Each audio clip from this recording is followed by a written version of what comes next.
చేస్తున్న వ్యక్తి సామాన్యుడు కాదు. ప్రతి అడుగు జాగ్రత్తగా వేయి మిత్రమా. నీ మనసులో ఉన్న వేదన తేలిక కాదు, దాన్ని శక్తిగా మార్చు. నీలో అగ్ని జ్వాల రగిలించు. నీ లక్ష్య సాధనకై ముందడుగు వేయి. ఒక్క క్షణం ఆలస్యం జీవితం మారుతుంది. నీ నిర్ణయం లక్షల భవిష్యత్తు.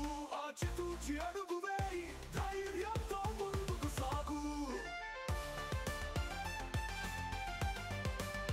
ఈ గమ్యంలో అలసటకు చోటు లేదు. ఆలస్యం చేయకు, చర్య తీసుకో. ఎందుకు సోమరితనంతో కాలం గుత చేస్తున్నావు? నీ కోసం నువ్వే